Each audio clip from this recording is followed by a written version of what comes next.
The pair of equations x is equal to a and y is equal to b graphically represents lines which are ಮೊದಲನೇದಾಗಿ ಈ x is equal to a ಮತ್ತು y is equal to b ಹೇಗೆ ಕಾಣುತ್ತೆ ಅಂತ ಹೇಳಿ ನೋಡೋಣ.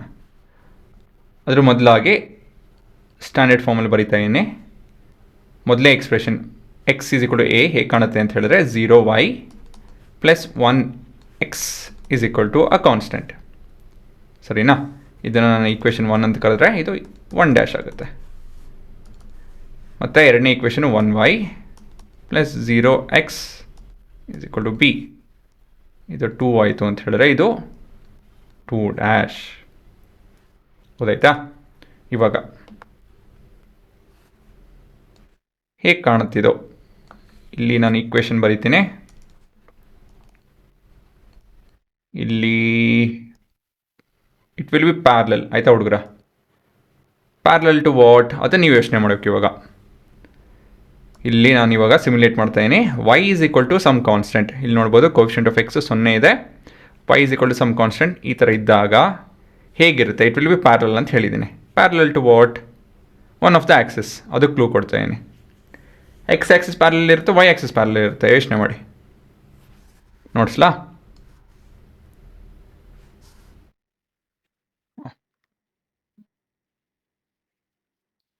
It's parallel to ಹೌದು x axis. ಗೊತ್ತಾಯ್ತಾ? So line or an equation colour change ಮಾಡ್ತಾಯಿದ್ದೀನಿ. X is equal to a will be parallel to y axis ಮತ್ತು y is equal to some constant is parallel to x axis. ಇಲ್ಲಿ ನಾವು ಯಾವ್ದು ನೋಡಿದ್ದು ಅಂತ ಹೇಳಿದ್ರೆ y is equal to a constant.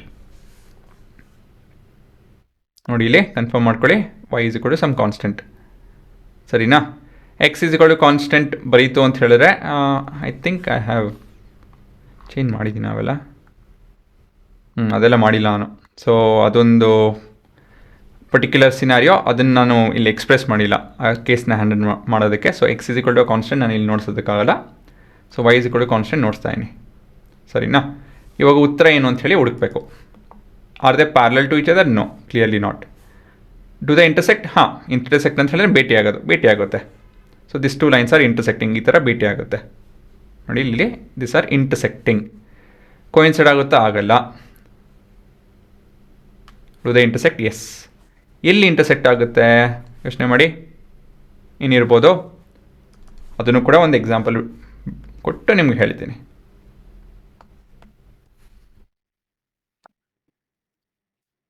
ಇಲ್ಲೊಂದು example ಕೊಡ್ತೀನಿ ನೋಡಿ. This is the line which is parallel to y axis ಅಂತ ಹೇಳಿದ್ರೆ ಹೇಗೆ ಕಾಣ್ತಿದ್ದೋ ಆಲ್ಮೋಸ್ಟ್ ಪ್ಯಾರಲಲ್ ಅಷ್ಟು ಕ್ಲೀನಾಗಿ ಕಾಣ್ತಾ ಇಲ್ವಲ್ಲ.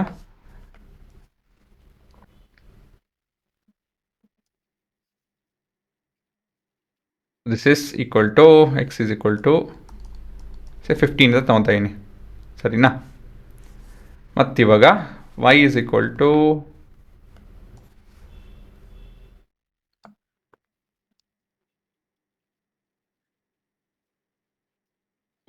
Some constant 20.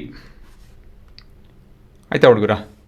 ಸೊ ಇವಾಗ ನನ್ನ ಪ್ರಶ್ನೆ ಏನಂತ ಹೇಳಿದ್ರೆ ಈ ಪಾಯಿಂಟು, ಇದನ್ನು ಪಾಯಿಂಟ್ ಎ ಅಂತ ಕರಿತೀನಿ. ಇದು ಆರಿಜಿನ್ನು, ಪಾಯಿಂಟ್ ಬಿ.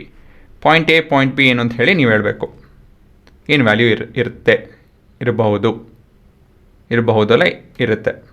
ಕರೆಕ್ಟಾಗಿ ಹೇಳಬೇಕು. ನಿಮ್ಮ ಕ್ಲೂ ಕೊಡ್ತೀನಿ ನೋಡಿ. ಫುಲ್ ಕಾನ್ಫಿಡೆನ್ಸಿಂದ ಹೇಳ್ಬೇಕು ನೀವು. ಏನು ಉತ್ತರ ನೋಡಿ. Any line on the x axis is in the form x, 0. Any line on the y axis is of the form 0, y ಅಂತ ಹೇಳಿದ್ರೆ ಇದು 15, 0 ಆಗುತ್ತೆ. ಮತ್ತಿದು 0, 20 ಆಗುತ್ತೆ. ಹಾಗಾಗಿ ಪಾಯಿಂಟ್ ಪಿ ಇಷ್ಟಿರ್ಬೋದು 15, 20 ಅಲ್ವಾ? ಸೊ ಇವಾಗ ನಾವು ಎಕ್ಸು ವೈ ಬದಲಾಗಿ x is equal to a ಅಂದರೆ 15 ಮತ್ತು 20 ಬದಲಾಗಿ y is equal to b ಅಂತ ತೊಗೊಂತು ಅಂತ ಹೇಳಿದ್ರೆ ಏನಾಗ್ಬೋದು? ಸೊ ಈ ಪಾಯಿಂಟು ಎ ಆಗುತ್ತೆ, ಈ ಪಾಯಿಂಟು ಬಿ ಆಗುತ್ತೆ. ಹಾಗಾಗಿ this is A, B. So ನಮ್ಮ ಉತ್ತರ ಏನೋ ಎ, ಬಿ. ಸೊ ಈ ರೀತಿಯಲ್ಲಿ ನೀವು ಯೋಚನೆ ಮಾಡಬೇಕು. ಸರಿನಾ? ಸೊ ಏನೇ ಪ್ರಶ್ನೆ ಇಷ್ಟೇ ಕಷ್ಟ ಇದ್ರೂ ಅದನ್ನು ನೀವು ಒಂದು ಸಣ್ಣ ಎಕ್ಸಾಂಪಲ್ ತೊಗೊಂಡು ಯೋಚನೆ ಮಾಡಿಕೊಂಡು ಡಿರೈವ್ ಮಾಡ್ಬೋದು. ಇದನ್ನು ನೀವು ಆಫ್ಕೋರ್ಸ್ ಎಕ್ಸಾಮಲ್ಲಿ ಮಾಡೋದಕ್ಕಾಗಲ್ಲ, ಟೈಮ್ ಆಯಿತು ಅಂದರೆ ಮಾಡ್ಬೋದು. ಆದರೆ ಇಂಥದ್ದನ್ನೆಲ್ಲ ನೀವು ಅನಲೈಸ್ ಮಾಡ್ಕೊಂಡು ಕಲಿಬೇಕು. ಇಲ್ಲಿ ಕಲಿಬೇಕಾದ್ರೆ ಆ ಥರ ಕಲಿಬೇಕು ಅಂಥೇಳಿ ನನ್ನ ಸಜೆಷನ್. ಸೊ ಈ ಥರ ಓದ್ರೇ ಕಂಡು ಸಜೆಷನ್ ಅಲ್ಲ, ಟ್ರುತ್ ಇದು, ನಿಜ ಇದು. ಈ ಥರ ಓದ್ರೇ ಕೆಲಸಗಳಾಗೋದು. ಇಲ್ಲಿ ಲಾಸ್ಟ್ ಮೂಮೆಂಟಲ್ಲಿ ಓದ್ಕೊಂಡು ಕೂತ್ಕೊಳೋದು ಅವೆಲ್ಲ ಸುಳ್ಳೋದು. ಸ್ಟಾರ್ಟಿಂಗಿಂದನೇ ಸಿಸ್ಟಮ್ಯಾಟಿಕ್ಕಾಗೆ 1 ಅವರು, ವಾರದಲ್ಲಿ ಒಂದು 5 ಅವರು ಅಂತ ಹೇಳಿ ನೀವು ಲೆಕ್ಕ ಹಾಕ್ಕೊಂಡು ಓದಿದ್ರೆ ಮ್ಯಾಥ್ಸು, ಸೈನ್ಸು, ಸೋಷಲ್ಲು, ಲ್ಯಾಂಗ್ವೇಜಸ್ಸು, ಭಾಷೆ, ಯಾವುದೇ ಒಂದು ಭಾಷೆ ಕಲಿಬೇಕು ಅಂತ ಹೇಳಿದ್ರೆ ಆ ಥರ ಪ್ಲ್ಯಾನ್ ಮಾಡ್ಕೊಂಡು ಓದಬೇಕೆಲ್ಲ ನೀವು. ಹಾಂ, ಈ ಪ್ರಶ್ನೆಗೆ ಇದೇ ಉತ್ತರ. ಪಾಸ್ ಮಾಡ್ಕೊಂಡು ನೋಡಿ, ಎಲ್ಲ ಬರ್ಕೊಬೇಕು.